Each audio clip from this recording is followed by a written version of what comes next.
ልዕለ ኃያል ሀገር ሆኖ ዓለምን መምራት መቻል ማለት በዓለም የትኛውም ጥግ ላይ ቁጥጥርን ማድረግ መቻል ብቻ ሳይሆን ነገር ግን በዓለም ላይ የልብ ምት ሊባሉ በሚችሉ ዋና ዋና ጉዳዮች ላይ ምን ያክል አደጋ መደገን ትችላለህ የሚለው ጉዳይ ላይም ጭምር የሚያጠነጥን ነው ይላሉ በዘርፉ ላይ በርካታ ዓመታት ጥናትን አድርገው ሀሳቦችን የሚያጋሩ ባለሙያው።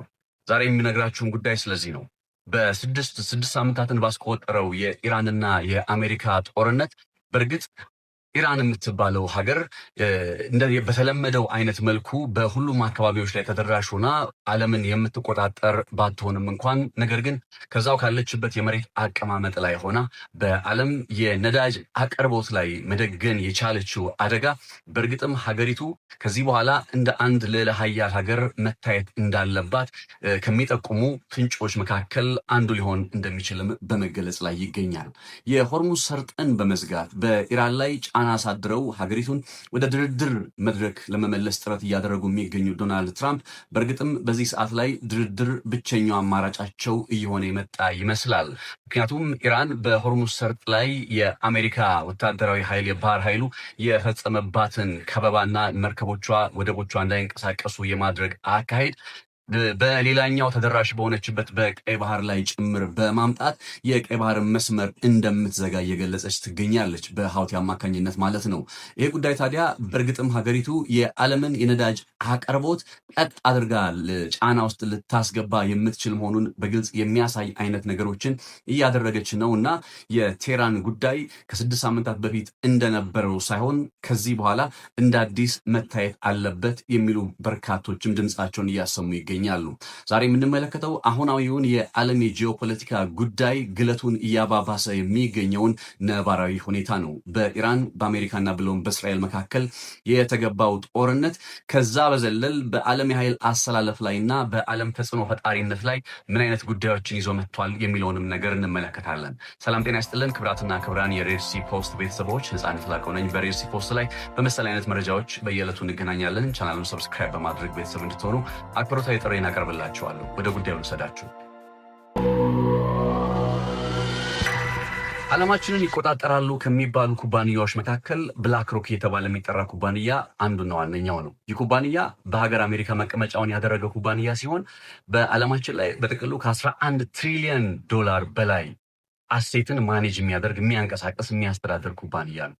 ልክ እንደ ብላክ ሮክ ሁሉ ቪንጋርድ የተባለ የሚጠራ እንዲሁ ሌላ በጣም ፈላጭ ቆራጭ የሆነ ሌላ ኩባንያ አለ። እነዚህ ኩባንያዎች ማናቸው ምንድናቸው የሚለውን ጉዳይ አይደለም እነግራችሁ። ዛሬ ቀደም ብዬ ከነገርኳችሁ መግቢያ ላይ ካነሳሁት ጉዳይ ጋር በተገናኘ ግን የዚህ ዓለም ላይ 11 ትሪሊዮን ዶላር የሚጠጋ ሀብትን ያንቀሳቅሳል ማኔጅ ያደርጋል የሚባል ኩባንያ ዋና ስራ አስፈጻሚ ሌሪ ከኢራን ጦርነት ጋር በተገናኘ ያስቀመጧቸው ሁለት ጉዳዮችን ልነግራችሁ ስለፈለኩ ነው። Everybody has to recognize there's not going to be an outcome that's somewhere in the middle. It's going to either be two extremes. Is Iran a country that can be accepted by the international community? Can Iran be a country that participates in the world again? And if that outcome occurred, then you could have the Iranian oil back into the marketplace alongside the growth of the Venezuelan oil. And you could paint a picture where oil prices could be lower than they were prior to the Iranian war.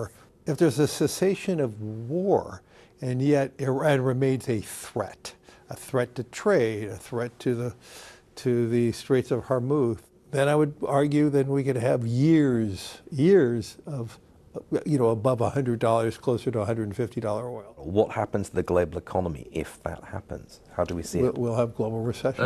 እና በቃለ መጠይቃቸው ላይ ሁለት ትንበያዎችን አስቀምጠዋል። ከዚህ ከኢራን ጦርነት ጋር በተገናኘ ሁለት ትንበያዎችን እና ከትንበያዎቹ መካከል አንዱ ምንድነው ከኢራን ጋር ተቀራርቦ ዓለም መስራት የሚጀምር ከሆነ ኢራን ወደ ዓለም አቀፉ መድረክ የምትመጣ ከሆነ የኢራን ነዳጅ ወደ ዓለም አቀፉ ገበያ የሚገባ ከሆነ በዓለም ላይ የአንድ በርሚል ድፍድፍ ነዳጅ ዋጋ ከ40 ዶላር በታች ይሸጣል የሚል ሲሆን፣ ሁለተኛው ደግሞ ይህም ማይሆን ከሆነና ኢራን የምታከናውነውን እንግዲህ የደገነችውን አደጋ እየደገነች የምትቀጥል ከሆነ ዓለማችን ላይ የአንድ በርሜል ድፍድፍ ነዳጅ ዋጋ $150 በላይ የሚሸጥበት እድል አለ ሲሉ ተናግረዋል።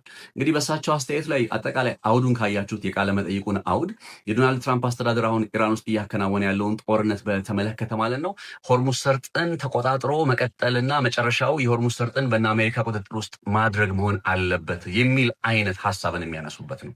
ኤኒዌይ ቃለ መጠይቁን ገብታችሁ ተመልከቱት። እኔ ግን ቀደም ብዬ ከትንበያቸው ጋር ተያይዞ ያነሱትን ሁለት ጉዳይ ልዘረዝርላችሁ ስለፈለኩ ነው።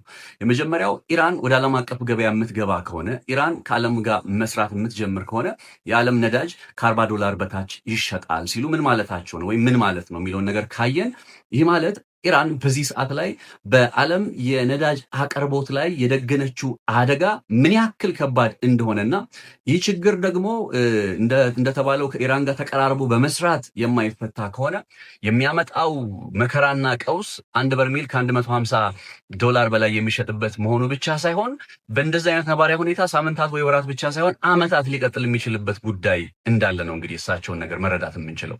ስለዚህ ከኢራን ጋር ተቀራርቦ መስራት መጀመሪያ መሰረታዊ መሆኑን ጭምር ነው እንግዲህ የእሳቸው ነገር የሚያረጋግጠውና የሚያሳየው። አስቡት አሜሪካ ውስጥ ከ11 ትሪሊየን ዶላር በላይ የሚጠጋ ሀብትን የሚያንቀሳቀስ ኩባንያ ስራ አስፈጻሚ ናቸው። የእነዚህ ሰዎች አስተያየት የቀለቀን ህይወታችንን ጭምር አፌክት የሚያደርግ ነገር አለው በነገራችሁ ላይ እና ለዛም ነው አሁን የእሳቸው እንዲተናገሩ የሚለውን ነገር መነሻ ያደረኩት። ከምንም በላይ ግን እሳቸው በንግግራቸው ውስጥ ኢራን አደጋ መደገን እንደምትችል የሚያረጋግጥ እውነትን አስተውልናል። ቀደም ብዬ መግቢያ ላይ እንዳልኳችሁ ልዕለ ኃያልነት ማለት ዓለምን በአራቱም አቅጣጫ ፍላጎትን ማስፈጸም ቁጥጥር ማድረግ ብቻ ሳይሆን ዓለም ቁልፍ የምትላቸው የዓለም ኢኮኖሚ የተንጠለጠለበትን አቅም አደጋ ውስጥ ማስገባት መቻልም ጭምር ነው ብያችሁ ነበርና የእሳቸው እንግዲህ የሌሪ ፊንክ አስተያየትም ይህንን የሚያሳይና የሚያረጋግጥ ነው። ኢራን ጋር አብረው መስራት ካልተቻለ ማለት ኢራን የደገነችው አደጋ በግልጽ የዓለምን የነዳጅ አቅርቦት ቀውስ ውስጥ እንዳስገባ የሚረጋግጥና መስተዋል የሚችል ነገር ስለሆነ አሁን ከዚህ አንጻር ምንድነው የሚሆነው ነገር ነው። አሁን ዶናልድ ትራምፕ አይታችሁ ከሆነ የሆርሙዝ ሰርጥን እንዘጋለን አሉ። ልክ የሆርሙዝ ሰርጥን የኢራን መርከቦች እንዳይወጡ እንዳይገቡ አድርገናቸዋል ሲሉ ኢራን ዛሬ ምን ብላ አስጠነቀቀች? በቀይ ባህር በኩል ሀውቲን በመጠቀም የባቤል መንደብን በመዝጋት የዓለም ከ10% በላይ የሚሆን ንግድ የሚተላለፍበትን መስመር አደጋ ውስጥ አስገባለሁ አለች። አደጋ ደገነች ማለት ይሄ ማለት ነው። እነ ሀውቲን በመጠቀም በዚህ በየመን ውስጥ ያለውን ሰናን የሚያስተዳድረውን ቡድን በመጠቀም ከዚህ ቀደም አድርገውት ያውቃሉ። ሀውቲዎች ከእስራኤል ጋር በነበረ ጦርነት ላይ ምን እንዳደረጉ መርከብ ሲያግቱ፣ መርከብ ሲያጋዩ፣ መርከብ ሲያሰጥሙ እንደነበር የትላንት ትዝታ ነው። ያንን ነገር አሁን በቀይ ባህር ላይ ደገሙት ማለት ቀይ ባህር ተዘጋ ማለት ነው። ስለዚህ ኢራን ሆርሙዝ ሰርጥ ላይ ብቻ ኮንቴን ልታደርጓት አትችሉም። ኢራን ከሆርሙዝ አልፋ አሁን በቀይ ባህርም ጭምር ፕሬዘንሷ እንዳለ አንድ ማሳያ ነው። በእንዲህ አይነት ነባራዊ ሁኔታ ላይ ደግሞ እሺ ዘጉ፣ የኢራንንም ዘጉባት እና አሜሪካ ማለት ነው በሚለው እንስማማና እንቀጥል። ከዛ የማን ይብሳል? ኢራንም ዘግታለች፣ አሜሪካም ዘግታለች። የማን መከራ ይብሳል? ኢራን ባለፉት በርካታ ዓመታት በኢኮኖሚ ማዕቀብ ስትዳክር የነበረች ሀገር እንደሆነች አይዘነጋም። የበሰበሰ ዝናብ አይፈራም በሚለው ልትቀጥል ትችላለች። አሜሪካ ደግሞ አዲስ ሾክ እየመጣባት ነው። ከዓለም የነዳጅ ቀውስ ጋር ተገናኝቶ አዲስ ሾክ አሜሪካ ውስጥ የዶናልድ ትራምፕ ተቃዋሚዎች ኖኪንግስ ብለው መቼስ ያቀረቡትን ተቃውሞ የምታስታውሱት ነው። ይሄንን ነገር እስከ መቼ ነው የሚችሉት? እንዲህ አይነት የዓለም የነዳጅ ቀውስን እነ ዶናልድ ትራምፕ እስከ መቼ ተቋቁሞት ይቀጥላሉ ሲባል የማን ይብሳል የሚለው ነገር ነው ማለት ነው። በኢራንና በአሜሪካ መካከል ሆርሙዝ ሰርጥን ዘግቶና ከፍቶ ምናምን በሚሉት ጉዳይ ላይ የማን ይብሳል የሚለው ጉዳይ ነው መሰረታዊ ነጥብ ማለት ነው። ለዛም ነው አሁን ዶናልድ ትራምፕ እኮ በቃ ይህ ጦርነት አሉ ዛሬ ከፎክስ ኒውስ ጋር በነበራቸው ቃለ መጠይቅ ትራምፕ ይህ ጦርነት አሁን ወደ መጠናቀቁ መጥቷል። ቀጣዩ ስቴፕ ጥቂት የሚቀሩን የቤት ስራዎች አሉ፣ እነሱን ማከናወን ነው። ምን ማለት ነው? በሌላ ቋንቋ ወደ ድርድር ጠረጴዛው እንመለሳለን፣ ድርድር ላይ ሄደን ደግሞ ፍላጎቶቻችንን እናስፈጽማለን ወደሚለው ነገር ውስጥ መጥተዋል። ይህ የሚያሳያችሁ ኢራን ይህ ጦርነት ከመጀመሩ በፊት የነበረችዋና በዚህ ጦርነት ውስጥ ያየናት ኢራን የተለያየች ነች። ወታደራዊ የበላይነትን ለማሳየት በአየር ላይ ጥቃት በጣም በርካታ ጉዳት አደርሰው እነ ዶናልድ ትራምፕ ፍላጎታቸውን አላሳኩም። እንደምታውቁ አሁንም ወደ ወታደራዊ እርምጃ የሚመለሱ ከሆነ ኪሳራው ነው የሚበሳባቸው። ስለዚህ አማራጫቸው ወደ ድርድር መምጣት ነው ብዬ ከቀናት በፊት እንደነገርኳችሁ ዛሬ እሱን ጉዳይ አረጋግጠዋል ዶናልድ ትራምፕ። ወደ ድርድር የሚመጡበት ሁኔታ ሐሙስ፣ አርብ፣ ቅዳሜ በእነዚህ ቀናት ውስጥ ድርድር ተጀመረ የሚል ዜና መስማታችን የሚቀራር እየሆነ አይደለም አሁን ላይ ባለው መሰረታዊ መረጃ ማለት ነው። እና በድርድር ሂደቱ ላይ ምንድነው እንግዲህ የሚነሳው ነጥብ ላይስማሙ የሚያደርጋቸው ነጥብ ምንድነው የሚለውን ጉዳይ እስኪ በተወሰነ እንመልከት። ከዚህ ጋር በተያያዘ አሜሪካ ዋና እንግዲህ በድርድሩ ላይ የምታነሳው ሁለት መሰረታዊ ነጥብ ካለ የዩራኒየም የኢራን ኒውክሌር መርሃ ግብር ጉዳይ ነው። ከዛ ባለፈ ሆርሙዝ ሰርጥ ይከፈት ነው። በኢራን በኩል ደግሞ ማዕቀቦች እነሱ እስራኤል በሊባኖስ የምታከናውነውን ጦርነት ታቁም፣ ከማዕቀቦቹ መነሳት ባሻገር ደግሞ የታገደባት ገንዘብ ከ100 ቢሊዮን ዶላር በላይ እሱ ይለቀቅልኝ የመሳሰሉት ነገሮችን ነው እና የዩራኒየሙን ጉዳይ ኢቭን ዛሬ በሲጂቲኤን ላይ የተመለከትኩ የነበረ አንድ መረጃ እና የኢራን ፓርላማ የበላይ የሆኑ ሰው በቃለ መጠይቁ ላይ ገብተው ሀሳቦችን እየሰነዘሩ ነበር። በእሳቸው አስተያየት ላይ መረዳት የምትችሉት ነገር ምን መሰላችሁ? ዩራኒየም ወይም ኒውክሌር የሚባለው ጉዳይ የቅድሚያ አይደለም። አሁን ለኢራን ማዕቀብ ማስነሳት፣ የታገደባትን ገንዘብ ማስለቀቅና የመሳሰሉት ነገሮችን ነው ቅድሚያ የምሰጠው እና በእንደዚህ አይነት መልኩ አሁን ኢራንን ወደ ዓለም አቀፉ ገበያ ለማስገባት የሚፈቅዱ ከሆነ ብቻ ነው ከአሜሪካ ጋር አብረው መስራት የሚችሉት ማለት ነው። ማዕቀቡን ሲያነሱ ገንዘቧን ሲለቁላት ፍሮዝን አሴቱን ማንሳት ጀመሩ ማለት በሌላ ቋንቋ ለኢራን በራቸውን ከፈቱ እንደማለት ተደርጎ ሊቆጠር ይችላል። አሁን እነ ዶናልድ ትራምፕ ያሉበትን ሁኔታ አንደርስታንድ ማድረግም ይፈልጋል። እነ ዶናልድ ትራምፕ ስንል አሜሪካ የምትባለው ሀገር በዚህ ሰዓት ላይ ያለችበት ነባራዊ ሁኔታ ራሱ ማለት ነው ከነ ኢራን ጋር ተቀራርባ መስራትን ግድ የምትልበት አይነት ሁኔታ ነው እየተፈጠረ የሚገኘው። ለምን ካላችሁ ባለፉት 50 ዓመታት የአሜሪካ ዶላርን የበላይነት አስጠብቆ የመጣው ፔትሮ ዶላር እየተባለ የሚጠራው ሲስተም ማለት ነው ዓለማችን ላይ ሲተገበር የነበረው ስርዓት በ2024 እንደ አውሮፓውያን አቆጣጠር አብቅቷል። ምንም እንኳን በእንትኖቹ ላይ በስምምነቶቹ ላይ 50 ዓመት ላይ በትክክል ያልቃል የሚል ነገር ባይቀመጥምና አሁንም ቢሆን ምናልባት እነ አሜሪካ እነ ሳውዲ አረቢያ በዚህ አይነት ሁኔታ ሊቀጥሉ የሚችሉበት እድል ቢኖርም ፔትሮ ዶላራቸው ግን በቃ ዓለም ላይ የዶላር የበላይነት እያከተመ እየተንኮታኮተ ነው ያለው። ይሄ ነባሪያ ሁኔታ እንግዲህ እነ ዶናልድ ትራምፕን ወደ ሌላ አይነት ጫና ውስጥ እያስገባቸው እንደሆነ በተለይ ከነ ቻይና የሚመጣባቸውን ተጽዕኖ ለመቋቋም ሌላ አይነት አማራጮችን እንዲፈልጉ ከነ ኢራን ጋር ተቀራርቦ መስራትን አማራጭ ወደ ማድረግ የሚገደዱበት ሁኔታ ውስጥ እንዲመጡ ገፍቷቸዋል ይባላል። ለመሆኑ ይሄ ዓለም ላይ አለ የሚባለው አሁን እያከተመ ነው ብዬ ነገርኳችሁ የፔትሮ ዶላር ጉዳይ ምንድን ነው? ይሄ ጉዳይ ዓለምን አሜሪካ የበላይነቷን አስጠብቃ እንዴት ቀጠለችበት? የዓለም ነዳጅና ፔትሮ ዶላር ምን አገናኛቸው? የስምምነቱ ተፈጻሚነትስ እነ ቻይና የሚባሉ ሀገራት ከዚህ አንጻር እንዴት ይታያሉ? የሚሉት ጉዳዮች መሰረታዊ መጠየቅ ያለባቸው ነጥቦች ናቸው። ስለዚህ እነ አሜሪካ አሁን ላይ ያሉበት ጫና በዓለም ላይ የፔትሮ ዶላር የሚባለው ጉዳይ ባይዘው በጣም የሚገርም ጉዳይ ያለውና በ1970ዎቹ በሳውዲ አረቢያና በአሜሪካ መካከል የተፈረመ ስምምነት ነው። አክቹዋሊ ኦፊሻል አይደለም፣ ሴክሬት የሆነ ሚስጥራዊ የሆነ ስምምነት ነው። ሳውዲ አረቢያ የምታመርተውን የነዳጅ ምርት ለየትኛውም ሀገር ስትሸጥ በዩኤስ ዶላር ትሸጣለች። ከዛ ያገኘችውን ገንዘብ ደግሞ ቀጥታ ትጠቀምበትም ወደ አሜሪካ ባንኮች ታመጣና ከአሜሪካ የትሬዥር ተቋማት መካከል ቦንድ ትገዛለች፣ ኢንቨስት ታደርጋለች በሌላ ቋንቋ፣ ወይም ደግሞ ለአሜሪካ ታበድራለች። ከዛ አሜሪካ በምላሹ ወታደራዊ ጥበቃና እርዳታ ለሳውዲ አረቢያ ታከናውናለች። አስቡት እንግዲህ ይሄ ምን አይነት እድል ፈጥሮላታል? አሜሪካ ያለምንም ጫና ከፍተኛ የሆነ የዶላር አቅርቦት እንዲኖራት አስችሏል። ገንዘብ ልበደር የሚለውን ጉዳይ እንዳታስብና በቃ በዓለም ላይ ዶላር ነዳጅ በተሸጠ ቁጥር በቀጥታ ዶላሩ ወደነሱ ገበያ ወደነሱ ሀገር እንዲመጣ ማድረግ የሚችሉበትን አይነት እድል ፈጥረዋል።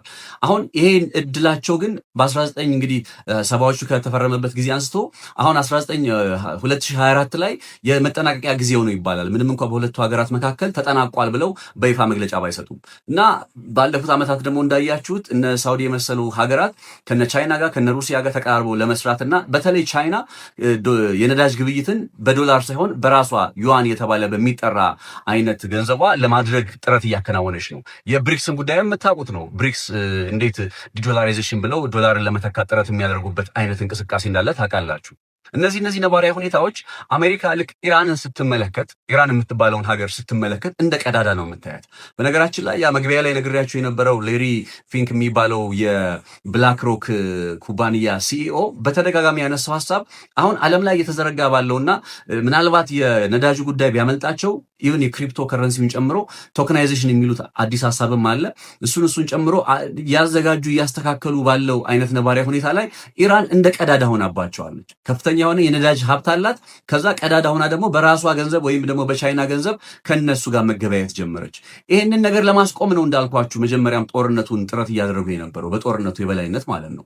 አልተሳካላቸውም። ያው የአገዛዝ ለውጥን ለማሳካት የሞከሩት ጥረት አልተሳካላቸውም። ከዛ አንጻር አሁን ሌሎች አማራጮችን እንከተል ሲሉ ምናልባት የኢራን እንትኖች በማንሳት የኢራን ላይ ማዕቀቦችን በማንሳት እስራኤል ከዚህ በኋላ በየትኛውም አጋጣሚ ልትወራቸው እንደማትችል ዋስትና በመስጠት የኢራንን የታገደ ወይም እንዳይንቀሳቀስ የታገደ ገንዘብ በመልቀቅና በመሳሰሉት ነገሮች የኢራንን ቅድመ ሁኔታዎችና ፍላጎቶች በማክበር ያው እነሱ ኒክሊየር ነው የሚሉት። በኒክሊየር ጉዳይ ደግሞ ኢራንም ለስለስ ብላለች እንደምታውቁት። ስለዚህ በእነዚህ ጉዳዮች ላይ ወደ ስምምነት መጥተው ኢራንን እነሱ ወደሚፈልጉት የሞኔተሪ ገንዘብ ሲስተም ውስጥ ማስገባት ነው ግባቸው። ያንን ለማድረግ ነው እንግዲህ አንዴ ሆርሙዝን ዘግተናል፣ ሆርሙዝን ከፍተናል ምናምን የሚለውን ነገር የሚያመጡት እንጂ በተጨባጭ ሲጀምር ሆርሙዝን መዝጋት አይችሉም። ለጊዜያዊ መፍትሄ አድርገው ኢራን ላይ ጫና አድርገው ፍላጎት ለማስፈጸም ያከናወኑት ጥረት ነው። ከዛ የማን ይብሳል ቅድም ብዬ እንደነገርኳችሁ ደግሞ የማን ይብሳል የሚለውን ካያችሁት ስቲል የእነ አሜሪካ ከበድ ያለ ጉዳት መምጣቱ አይቀርም እና ከዚህ አንጻር ታዲያ በድርድር ጠረጴዛው ላይ የኢራንን ፍላጎቶች አክብረው ኢራን ጋር ተቀራርበው መስራትን አማራጭ ቢያደርጉ እና በቶሎ ሆርሙዝ ሰርጥ ቢከፈት አዋጭነቱ ለነሱ ነው። ሌሪ ፊንክ ኢራን ወደ ዓለም ገበያ ከመጣች ኢራን ተቀባይነትን ካገኘች ዓለም ለኢራን ዝግጁ ከሆነ በሌላ ቋንቋ እንደ ዶናልድ ትራምፕ ዝግጁ ከሆኑ የዓለም ነዳጅ ዋጋ $40 በታች መሸጥ ይችላል። አንድ በርሜል ድፍድፍ ነዳጅ $40 በታች። ይሄ በጣም ከፍተኛ የሆነ ለዓለም እንደ ትልቅ ዜና ሊቆጠር የሚችል መረጃ ነው ብዬ አስባለሁኝና ሁሉም ነገር አሁን ያለው እነ ትራምፕ ምን ያክል ኮምፕሮማይዝ ያደርጋሉ፣ ምን ያክል ከኢራን ጋር ለመስራት ለመቀራረብ ዝግጁ ናቸው በሚሉት ጉዳዮች ላይ ነው አሁን ላይ ያለው የጂኦፖለቲካ ጉዳይ እየተሽከረከረ የሚገኘው የሚለውን ነጥብ ላነሳላችሁ ፈልጌ ነው። በጣም አመሰግናለሁኝ። ሰብስክራይብ ማድረጋችሁ እንዳትረሱ። ነፃነት ላቀው ነበርኩኝ በሬድሲ ፖስት። በእንዲህ አይነት መረጃዎች እንገናኛለን።